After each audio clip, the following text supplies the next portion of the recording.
গোপন টিপস তো কিছু আছেই প্রত্যেকটা রুটি ফুলানোর জন্য। সেই গোপন টিপস কিন্তু আজকে ফাঁস করে দিব আপনাদের জন্য, কারণ আপনারা সবাই আমার রেসিপি অনেক বেশি ফলো করেন। আর যারা আমার রেসিপি ফলো করে বাসায় তৈরি করেন তাদেরই কিন্তু রিকোয়েস্ট ছিল যে আপু চালের আটার রুটি রেসিপি শেয়ার করো। একটা রুটিও ফুলা মিস যাবে না, প্রত্যেকটা রুটি কিন্তু ফুলকো ফুলকো হবে। তবে সেই গোপন টিপসটা কি, চলুন আপনাদেরকে আজকে শিখিয়ে দিই। যে কেউ পারবেন এই চালের আটার রুটি একদম পারফেক্টভাবে বানাতে। আর এই রুটিটা কিন্তু 2 দিন পর্যন্ত টেবিলের উপর রেখে খেতে পারবেন, এরকম তুলতুলে নরম থাকবে। আর চালের আটার রুটিটা যে আসলে কত ভালো লাগে এটা আমরা যারা পছন্দ করি তারা সবাই জানি। অনেকে আছে পছন্দ করি বানাতে পারে না বলে কিন্তু খেতেও চায় না। তা আজকে কিন্তু 2 ধরনের হালুয়ার সঙ্গে চালের আটার রুটি বানিয়ে আপনাদের সঙ্গে রেসিপি শেয়ার করব। হালুয়া রুটি খাওয়ার দিনে যদি চালের আটার রুটি না হয় তাহলে কি জমে বলেন তো। এখানে আমি চালের আটার রুটি বানানোর জন্য 1.5 কাপ পরিমাণ পানি নিয়েছি। যেই কাপ দিয়ে মেপে পানি অ্যাড করেছি সেই কাপ দিয়ে মেপেই কিন্তু চালের আটা এখানে অ্যাড করতে হবে। স্বাদ মতো লবণ অ্যাড করেছি। আর পানির মধ্যে যখন আমি চাউলের গুঁড়াটা দিয়ে দিলাম তখন কিন্তু আমি একটা নাড়াচাড়া করে এটা ঢেকে 2 মিনিটের মতো রেখে দিয়েছিলাম। এখন 2 মিনিট পর ঢাকনাটা তুলে আবার নাড়াচাড়া করে দিচ্ছি। এই বিষয়টা কিন্তু অনেক বেশি ইম্পর্ট্যান্ট। এখন ঢেকে আমি 5 মিনিটের জন্য রেখে দিয়েছিলাম। এখন আমি যেটা করছি হাত দিয়ে খুব ভালো করে ডোটা তৈরি করে নিচ্ছি। আর হাতের মধ্যে অল্প অল্প করে নর্মাল পানি লাগিয়ে নিচ্ছি। আর এই কাজটা কিন্তু আটাটা যখন গরম গরম থাকে তখনই করে নিতে হবে। তা আমার ডোটা একদম রেডি, এখন বানিয়ে নিব রুটি।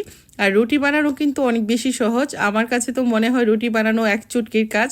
তবে যারা নতুন রাঁধুনি আছেন তারা কিন্তু এই রুটিগুলোকে বিভিন্ন দেশের ম্যাপের আকারে তৈরি করে ফেলেন। তারা একটা কাজ করতে পারেন, যে কোনো বাটির মুখ অথবা বাটি দিয়ে এই রুটিগুলোকে একটু কেটে গোলাকার শেপ দিয়ে করে নিতে পারেন। এতে করে কিন্তু রুটিগুলো গোল গোল হবে। আর চালের আটার রুটিটা একটু বড় বড় আর পাতলা করে তৈরি করলে কিন্তু প্রত্যেকটা রুটি খুব ভালো করে ফুলে উঠবে। আমি একসঙ্গে অনেকগুলো রুটি বানিয়ে নিচ্ছি। আর এই রুটিগুলো বানিয়ে নিলেও কিন্তু একটার উপর একটা রাখলে লাগবে না। এখন আমি রুটিগুলো ছেঁকে নিব। আর ছাকার জন্য এখানে আমি নিয়েছি একটা পেন। আর এটা কিন্তু খুবই হাই কোয়ালিটির একটা জার্মানি পেন। এই পেনটাতে আমি আজকে রুটিগুলো ছেঁকবো। এটা কিন্তু অনেক সুন্দর, আমার কাছে তো ভীষণ ভালো লাগে। আমার বাসার সকালে নাস্তা এই তাওয়ার মধ্যেই কিন্তু সবসময় ছেঁকা হয়। আর এই পেনটা দেখুন নিচে দিয়েও কিন্তু কত সুন্দর কারুকাজ করা আছে। এই হানিকম পেনটাতে রুটি পরোটা যে কোনো নাস্তার আইটেম কিন্তু আপনারা ইজিলি করে নিতে পারবেন। খুবই হাই কোয়ালিটি স্টেনলেস স্টিলের উপর হানিকম ডিজাইন করা। আর উপরে তো নন স্টিক লেয়ার দেয়াই আছে। তো এর মধ্যে যে কোনো নাস্তা করলে কিন্তু এটা লেগে যাবে না, পুড়ে যাবে না, ডিম টিম ভাজার ক্ষেত্রেও না। যদি কারো প্যানটা লাগে ইনবক্সে নক দিতে পারেন। এখন রুটিগুলো ছেঁকে নিচ্ছি। চুলার আঁচটা মিডিয়ামে রেখে রুটিগুলোও ছেঁকে নিতে হবে। আর চালের আটার রুটিটা আমরা অনেকেই জানি একটু সাদা সাদা করে ছেঁকে নিলেই কিন্তু এটা দেখতেও ভালো লাগে, খেতেও ভালো লাগে। চালের আটার রুটি কখনো লাল করে ছেঁকতে হয় না।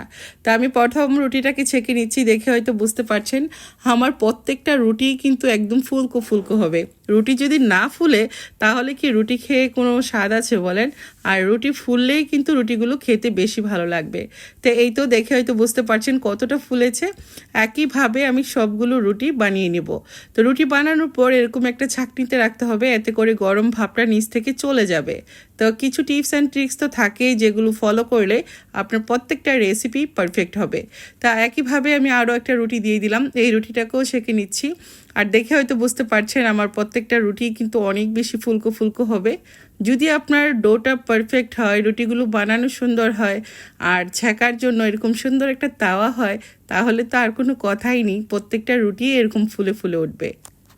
তো আজকের রেসিপিটা যদি ভালো লাগে প্লিজ ভিডিওটা বেশি বেশি করে শেয়ার করে দিবেন। যে আপুরা নতুন নতুন রান্না করতেছেন তাদের কাছে এই রেসিপিগুলো কিন্তু অনেক বেশি কঠিন মনে হয়।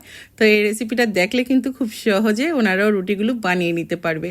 প্রত্যেকটা রুটি কিন্তু খুব সুন্দর হচ্ছে। প্রথম 2-1টা রুটি যদিও কম ফুলে, তারপরে কিন্তু সবগুলো রুটি খুব সুন্দর করে ফুলতে থাকবে। আর এরকম সাদা সাদা করেই কিন্তু ভেজে নিতে হবে, একদম লাল করা যাবে না, তাহলে কিন্তু রুটির টেস্টটা ভালো লাগবে না। তো দেখুন কতটা সুন্দর হয়েছে না, মাশাল্লাহ। এরকম পারফেক্ট রেসিপিগুলো পেতে চাইলে কিন্তু আমার রেসিপি চ্যানেলটাকে অবশ্যই আপনারা লাইক কমেন্ট করে রাখবেন। যারা এখন ওর ভিডিওটা শেয়ার করেন নাই প্লিজ ভিডিওটা বেশি বেশি করে শেয়ার করে দেন, তাহলে কিন্তু সবাই রেসিপিটা দেখে করে নিতে হবে। তো আজকে আমি 2 ধরনের হালুয়ার সঙ্গে আমি এই চালের আটার রুটিটাকে সার্ভ করে নিচ্ছি। আর এই হালুয়ার রেসিপিগুলো কিন্তু অলরেডি আমার পেজে দেয়া আছে। তো সবাই ভালো থাকবেন, আল্লাহ হাফেজ।